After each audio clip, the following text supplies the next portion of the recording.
Assalamualaikum warahmatullahi wabarakatuh. Bertemu lagi dengan saya di mata kuliah Bahasa Indonesia.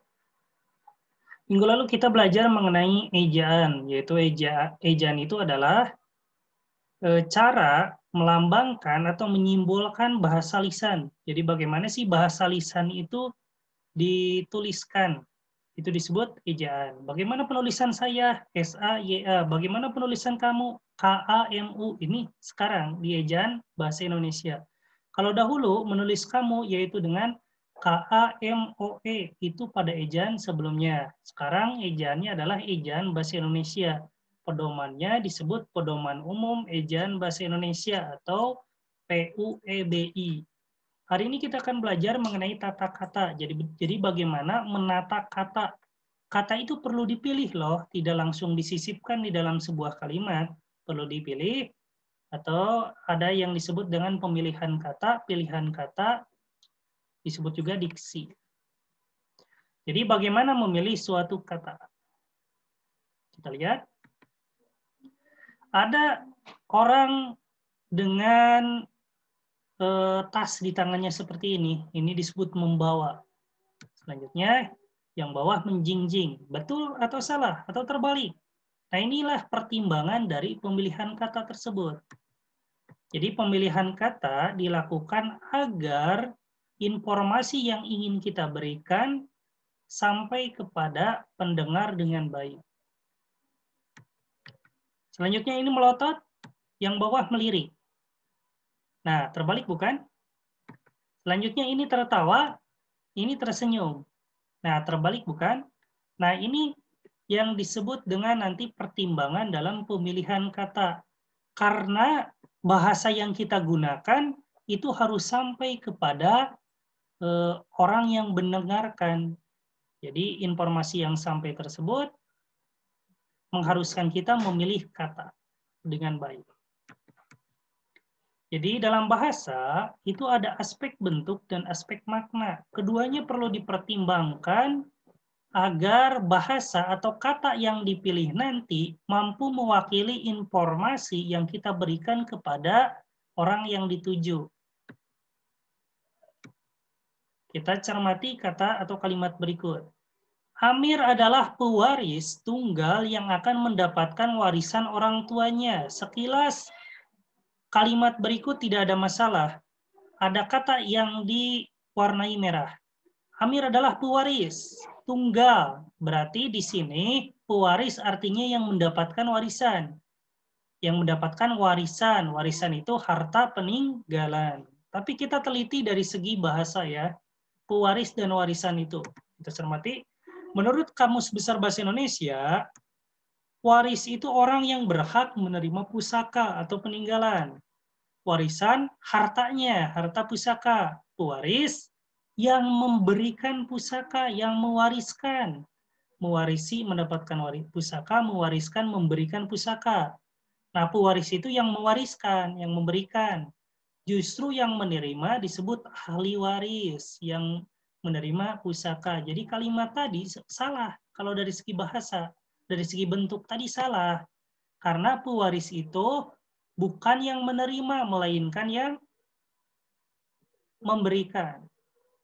Pewaris itu. Harusnya Amir adalah ahli waris tunggal yang akan mendapatkan warisan. Nah, selanjutnya ada kerancuan kata. Ada kata contohnya itu mengenyampingkan. Kita akan teliti, mengenyampingkan itu dari segi bentuk betul atau salah. Ada kata atau gabungan kata ke samping ditambah mekan. Sehingga katanya disebut, gabungan katanya itu mengesampingkan.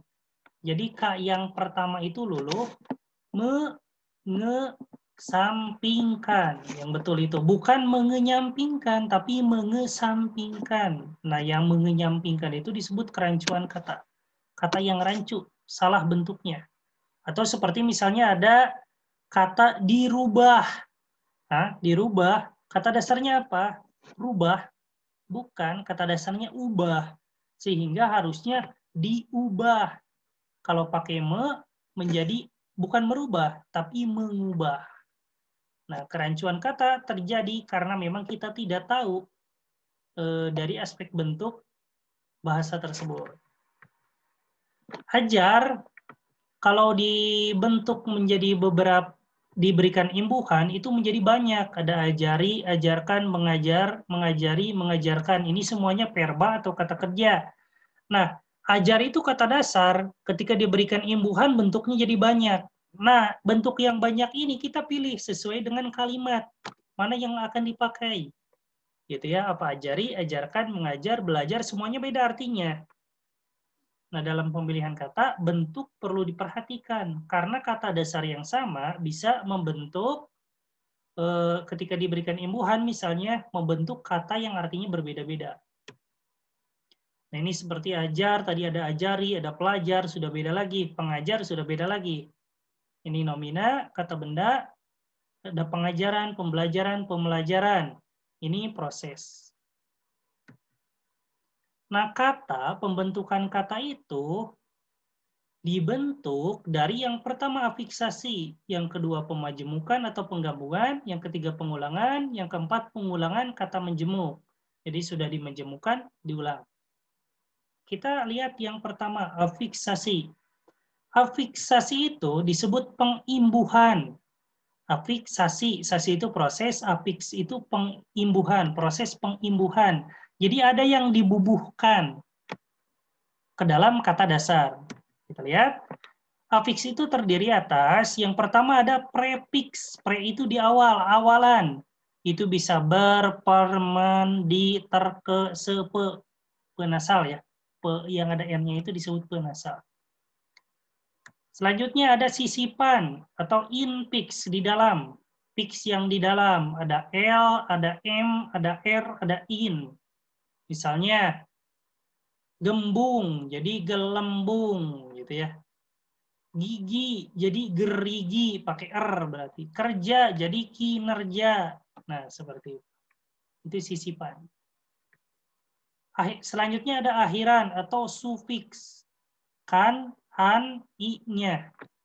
Misalnya, sufiks itu ada ajar, jadi ajaran, ajari, gitu ya. Itu sufiks. Ini tidak perlu dijelaskan banyak karena pasti sudah paham. Selanjutnya ada penggabungan atau konfiks. Ada berkan, ada beran, ada peran, ada penasalan, ada peri, ada menasalkan, ada menasali, ada memperi, ada memperkan. Ya, itu penggabungan atau konfiks. Nah, di dalam proses afiksasi atau pengimbuhan ini ada yang disebut pelesapan atau peluluhan kata. Apa itu pelesapan atau peluluhan kata?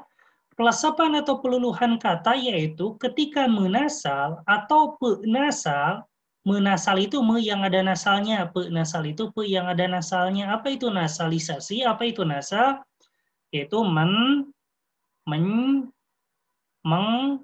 menge. Nah, itu nasal ya.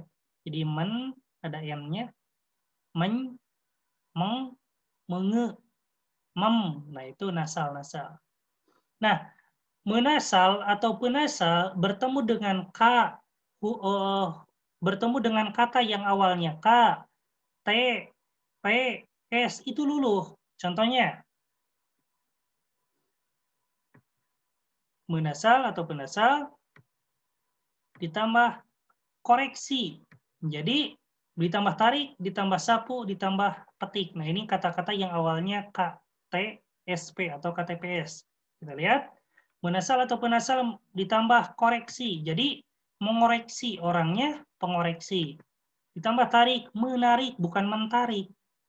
Orangnya pentarik, bukan penarik. Sapu, jadi menyapu, penyapu. Jadi menyapu, ini penyapu harusnya ya, itu salah. Selanjutnya dari petik, menjadi memetik, orangnya pemetik. Nah, ini pelesapan atau peluluhan kata. Setiap kata, setiap menasal atau penasal bertemu dengan kata yang awalnya berhuruf K, T, S, P itu nasal, terjadi nasalisasi. K-nya hilang, T-nya hilang, S-nya hilang, P-nya hilang. Tidak mengkoreksi, tapi mengoreksi. Tidak mentarik, tapi menarik. Tidak mensapu, tapi menyapu. Tidak mempetik, tapi memetik. Seperti itu. Selanjutnya, pembentukan yang kedua ada pemajemukan. Apa itu pemajemukan? Pemajemukan atau kata menjemuk adalah kata yang terdiri atas dua kata yang menghasilkan makna baru. Atau saya ulang ya. Pemajemukan adalah proses penggabungan dua kata sehingga menghasilkan makna yang baru yang berbeda dari dua kata tadi.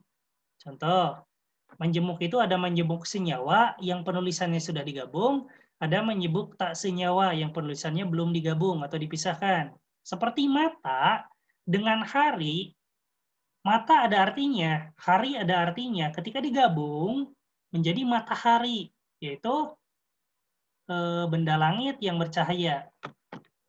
Kaca ada artinya, mata ada artinya, digabung menjadi kacamata, beda lagi.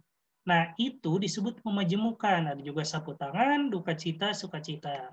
Kalau majemuk yang tak senyawa, penulisannya masih dipisah, seperti kereta dengan api, ada kereta api.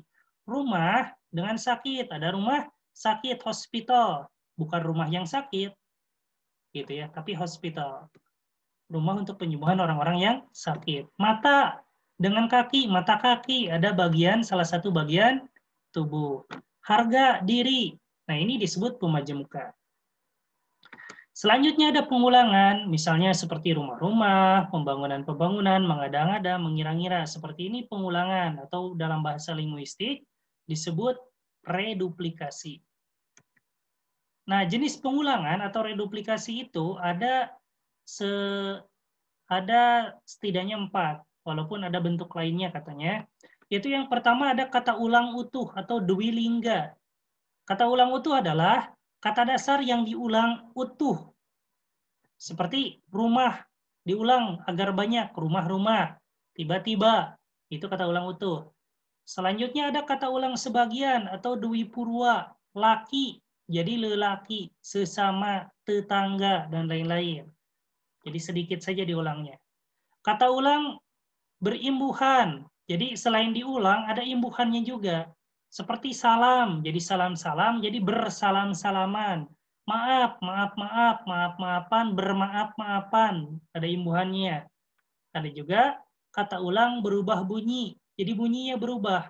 Mondar-mandir, serba-serbi, sayur-mayur. Nah, itu kata ulang berubah bunyi. Pontang-panting, dan lain-lain. Atau ada juga yang orang menyebutnya kata ulang semu, walaupun itu saya tidak menjeniskannya menjadi kata ulang ya. Seperti apa? Kupu-kupu, laba-laba, itu disebut kata ulang semu. Tapi itu tambahan saja, karena masih ada beberapa ahli yang memperdebatkannya. Itu jenis pengulangan. Selanjutnya ada pemajemukan dan pengulangan. Selain pemajemukan atau gabungan kata yang menghasilkan makna baru, diulang juga. Rumah sakit. Bagaimana mengulangnya? Rumah sakit, salah. Awalnya saja yang diulang, rumah, sakit. Kertas kerja, salah. Kertas, kerja. Jadi cara mengulangnya awalnya saja. Itu tadi dari aspek bentuk. Jadi semua tadi, pembentukan kata, yaitu yang tadi yang 4 ini. Nah, ini pembentukan kata, tapi dilihat dari aspek bentuknya. Nanti kita bisa memilih dari aspek bentuk, dan kita juga ketika memilih kata, perhatikan juga aspek maknanya. Aspek makna ini, contoh ya, kalimatnya seperti ini. Pahlawan itu titik-titik di medan perang. Jawabannya mati, meninggal, mampus, gugur.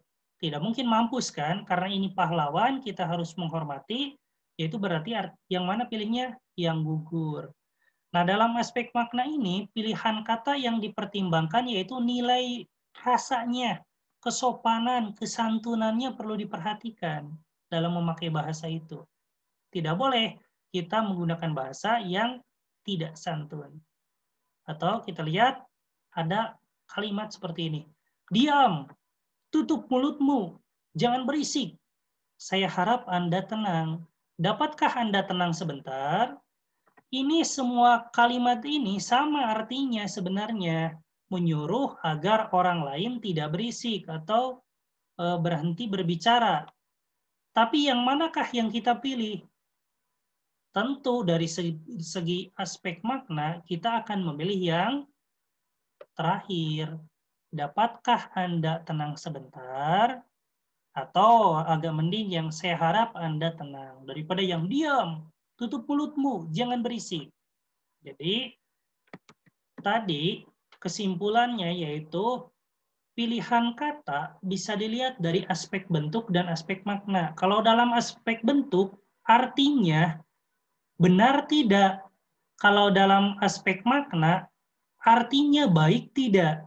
Jadi bahasa Indonesia yang baik dan benar itu dari segi kata kita bisa melihat dari aspek makna, juga aspek bentuknya. Dari aspek makna berarti bahasa yang baik, dari aspek bentuk berarti bahasa yang benar. Benar artinya, kalau dari segi makna, sopan tidak artinya. Begitu, dalam materi pemilihan kata ini, lebih lengkapnya mungkin nanti kita akan ada waktu kita bisa diskusi untuk membicarakan juga materi-materi yang sebelumnya. Nanti akan ada kuis atau tugas yang akan dipostingkan melalui media LMS kita.